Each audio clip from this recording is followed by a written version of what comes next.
This speaker is, I've had this speaker for 21 years. It's old. Believe me. Yep, it's a flame key you're looking at. Yep, it does say audio. 21 years I've had this thing since I was like 16, 17 when I first got into car audio. I loved bass and everything else since I was a kid, a toddler. But once I was able to do it, get my own car and do it myself, I just went crazy. So I was just getting stuff everywhere. But it's dust and everything else on it because I'm fixing the house. But this amp is a great amp. It's just three major things. First thing, this. If it gets a short, you're in a huge predicament. Okay? I understand the reason for it because you got all your potentiometers and stuff back here. So let's have a clip indicator to let you know that right there, to let you know when you're approaching clipping or you are clipping. I don't know if I said anything about it not having a fan. I got a headache, I'm sorry.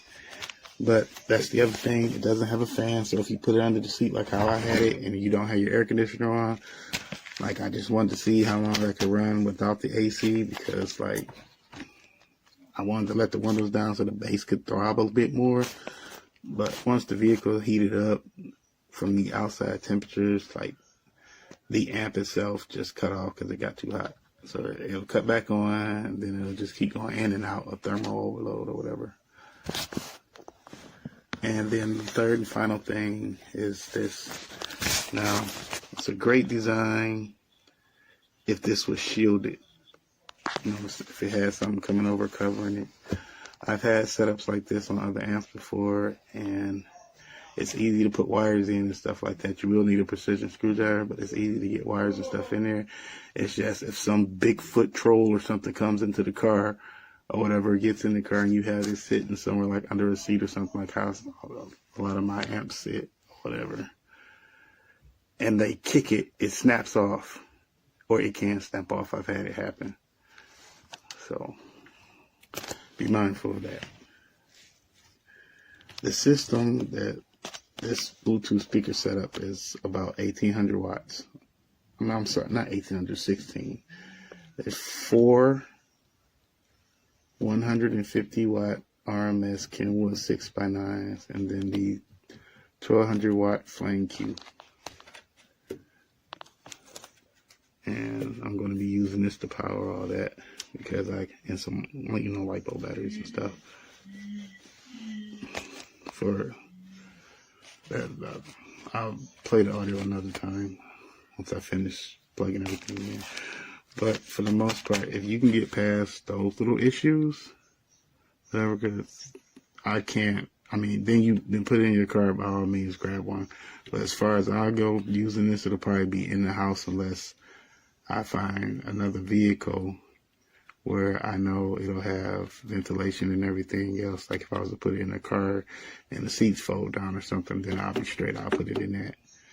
But for right now, I don't want nobody kicking that, snapping it off.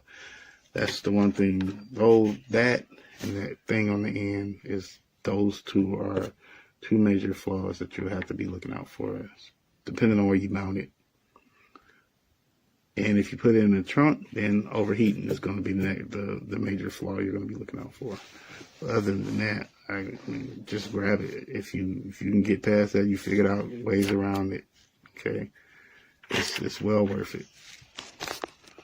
The channel amplifier that you guys are all looking at right now for the Stinger, you're gonna have RCA cables, not like this, built into the amp. They actually come out and are on a wire, which can easily get ripped out.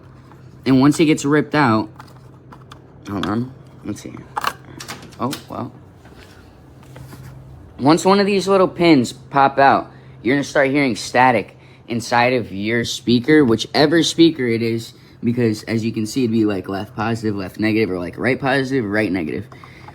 And so usually when it'd pop out, it would pop out two at the same time. Boom. And then you'd get static in that speaker, or you wouldn't get any sort of connection at all. Now that is one thing I did not like about the Stinger.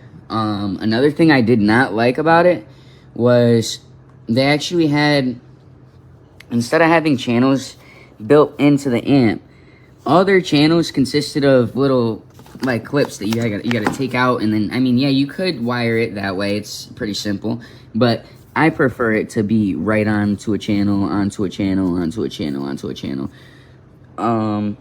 Another thing about the Stinger is, oh, the bass. So with that being said, if you guys are looking for a 5-channel amplifier, you're better off just getting the 4-channel.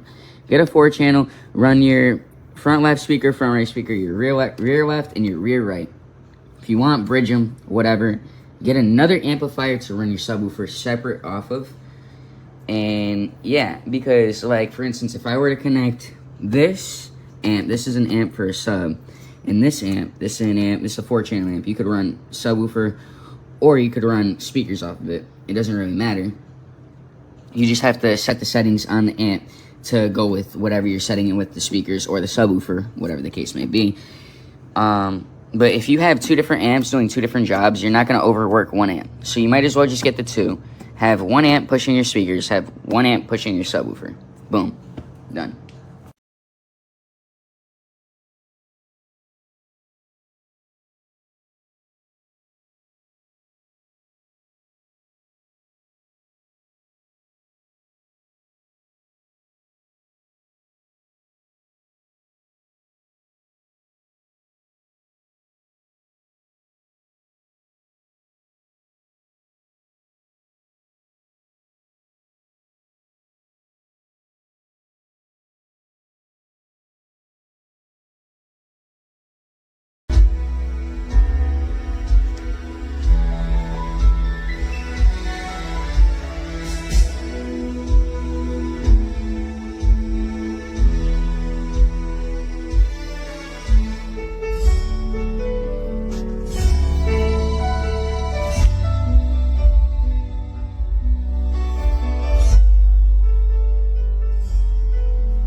See me underground, but I just bought a plane.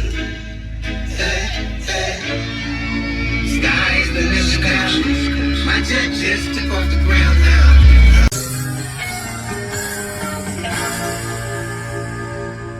KC Harrisonville, the center of classic rock in KC. Worldwide at 101thefox.net.